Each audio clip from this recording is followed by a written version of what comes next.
মসজিদ নির্মাণের গুরুত্ব আছে, অনেক গুরুত্ব। মুসলিম বিশ্বের জন্য মসজিদ নির্মাণ করা অনেক গুরুত্ব বহন করে। মসজিদ হলো আল্লাহ তাআলার ঘর। কার ঘর? আল্লাহর ঘর। আল্লাহর ঘর হলো মসজিদ। আল মাসাজিদু বুয়ুতুল্লাহি ফিল আরদ, জমিনের মধ্যে মসজিদগুলি হচ্ছে আল্লাহ তাআলার ঘর। তুদিউ লি আহলিস সামাই কামা তুদিউ নুজুমুস সামাই লি আহলিল আরদ, এই মসজিদগুলি আসমানে যারা আছে তাদের জন্য আলো প্রদান করে, ঠিক যেরকম ভাবে নক্ষত্রগুলি পৃথিবীবাসীর জন্য আলো প্রদান করে। সুবহানাল্লাহ। অন্য হাদিসের মধ্যে আসছে, যেই ব্যক্তি যেই সম্প্রদায় কোন মসজিদের মধ্যে গিয়ে কালামের তেলাওয়াত শুনবে, কালাম শিক্ষা করবে, শিক্ষা দিবে, ওই সম্প্রদায়ের উপর আল্লাহ তাআলার পক্ষ থেকে রহমত অবতীর্ণ হবে। আল্লাহ তাআলার রহমত তাদেরকে পরিবেষ্টন করে নিবে। আল্লাহ তাআলার ফেরেশতারা নিরাপত্তার চাদর দিয়ে তাদেরকে ঢেকে নেবে। তারা যেরকম ভাবে আল্লাহর কালাম পড়ে, আল্লাহর কালাম শিক্ষা দিয়ে আল্লাহর সাথে কথা বলছে, ঠিক অনুরূপ ভাবে আল্লাহর সামনে যেই সমস্ত ফেরেশতাগুলি আছে আল্লাহ তাআলাও তাদেরকে নিয়ে তাদের সামনে কথা বলেন। সুবহানাল্লাহ। মসজিদগুলির মালিক হলো একমাত্র আল্লাহ। যদি আপনি মসজিদ নির্মাণ করেছেন, আপনাকে মালিক বলা হয়, অমুক নির্মাণ করেছে, কিন্তু এই মসজিদগুলির প্রকৃত মালিক কে? একমাত্র মালিক হলো আল্লাহ। আল্লাহ রাব্বুল আলামিন একমাত্র মসজিদের মালিক। এই জন্য যদি আপনি মসজিদ নির্মাণ করেছেন কিন্তু কাউকে এই মসজিদের মধ্যে আসার জন্য বাধা দিতে পারবেন না। কি বলেন? পারবেন?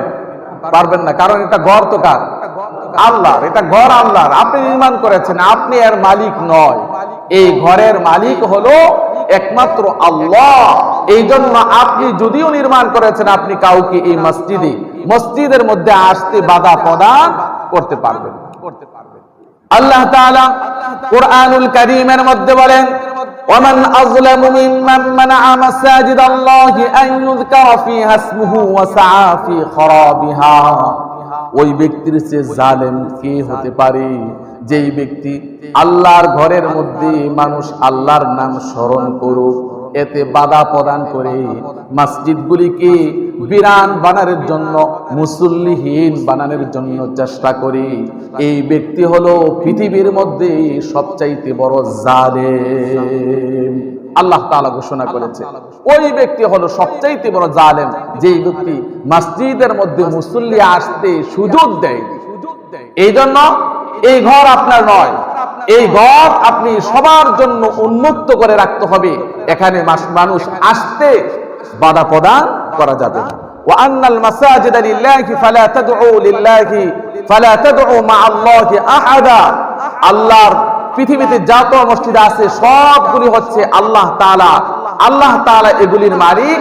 অতএব এই মসজিদের মধ্যে এসে আল্লাহর সাথে অন্য কাউকে ডাকা যাবে না। এই মসজিদের মধ্যে প্রশংসা করতে হবে একমাত্র কার?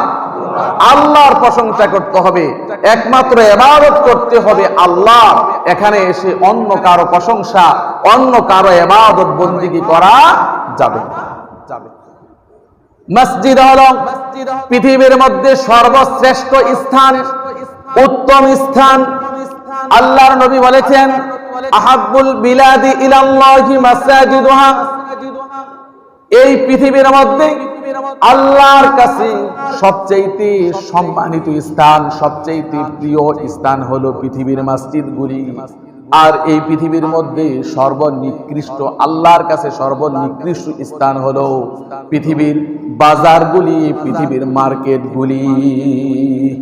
পৃথিবীর সর্বশ্রেষ্ঠ স্থান হলো মসজিদ, আর বাজার হলো সর্বনিকৃষ্ট। বাজারের মধ্যে ঘন ঘন বেশি যায়, তারা কি ভালো মানুষ না খারাপ মানুষ? উজর ছাড়া, কোন প্রয়োজন ছাড়া যারা ঘন ঘন দোকানপাটের মধ্যে যায়, বাজারের মধ্যে গিয়ে বসে, তারা নিকৃষ্ট। হাদিস হিসাবে তারা নিকৃষ্ট। যেহেতু জায়গা নিকৃষ্ট, এই জন্য তারাও নিকৃষ্ট হিসাবে প্রমাণিত হয়ে যাবে। আর মসজিদের মধ্যে কি নিকৃষ্ট মানুষ আছে নাকি উৎকৃষ্ট মানুষগুলি আসে? এখানে ভালো ভালো মানুষগুলি আছে, যারা ভালো তারাই তো মসজিদে আছে। খারাপ মানুষ খুব কম আসে। এই জন্য পৃথিবীর মধ্যে সর্বশ্রেষ্ঠ স্থান হলো মসজিদ, আর সর্বনিকৃষ্ট স্থান হলো বাজার, ঘাট, মার্কেট। মসজিদে নামাজ আদায় করা অধিক সওয়াব। ঘরের মধ্যে আদায় করার চেয়ে মসজিদের মধ্যে নামাজ আদায় করা অধিক সওয়াব। আল্লাহর নবী বলেছেন, সালাতুর রাজুলি ফিল জামাআতি তুদাআফু আলা সালাতিহি ফি বাইতিহি ওয়া ফি সুকিহি 25 দিরহাম। আল্লাহর নবী বলেন, মসজিদের মধ্যে এসে জামাতে নামাজ আদায় করা ঘরের মধ্যে, বাজারের মধ্যে নামাজ আদায় করার চাইতে 25 গুণ বেশি সওয়াব। সুবহানাল্লাহ, 25 গুণ বেশি সওয়াব মসজিদের মধ্যে এসে নামাজ আদায় করা। যখন কোনো ব্যক্তি উত্তম রূপে ওযু করে মসজিদের মধ্যে এসে নামাজ আদায় করার জন্য মসজিদের দিকে পা বাড়ায়, তখন তার প্রতিটা কদমের বিনিময়ে আল্লাহ তাআলা এক একটা গুনাহ ক্ষমা করে দেন, এক একটা সওয়াব তার আমলনামার মধ্যে ঢেলে দেন, আর তার মর্যাদাকে আল্লাহ তাআলা বৃদ্ধি করে দেন। সুবহানাল্লাহ। তাহলে মর্যাদা বৃদ্ধি করতে হলে একমাত্র কোথায় আসতে হবে? মসজিদে আসতে হবে। আপনার মর্যাদা, সম্মান আপনি উঁচু করতে হলে মসজিদে আসতে হবে। মসজিদে আসলেই আল্লাহ তাআলা এর বরকতে আপনার সম্মানকে আল্লাহ তাআলা সমুন্নত করে দিবেন, উঁচু করে দিবেন। মসজিদ হলো ইতিকাফের স্থান।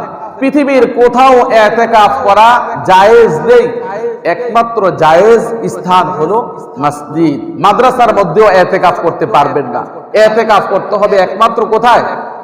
মসজিদের মধ্যে। কোন ব্যক্তি যদি এক রাত এক দিন ইতিকাফের নিয়ত করে, তাহলে আল্লাহ তাআলা 3 খন্দক জাহান্নামকে তার থেকে 3 খন্দক দূরে সরিয়ে দিবেন। সুবহানাল্লাহ। এক খন্দক হলো 500 বছরের রাস্তা। 500 বছরের রাস্তা, এরকম 300-500 বছর রাস্তা আল্লাহ তাআলা একদিন এক রাত ইতিকাফ করলে জাহান্নামকে দূর করে দিবেন। মসজিদ হলো আল্লাহ ভীরুদের ঘর। যারা আল্লাহকে বেশি ভয় করে তারাই মসজিদে আসে, যারা আল্লাহকে ভয় করে না তারা মসজিদে আসে না। আল মসজিদু বাইতু কুল্লি তাকিয়িন। মসজিদ হলো সকল আল্লাহ বিরুদ্ধের ঘর। যারা আল্লাহকে ভয় করে তারাই তো মসজিদে আসে, ঠিক কিনা বলেন?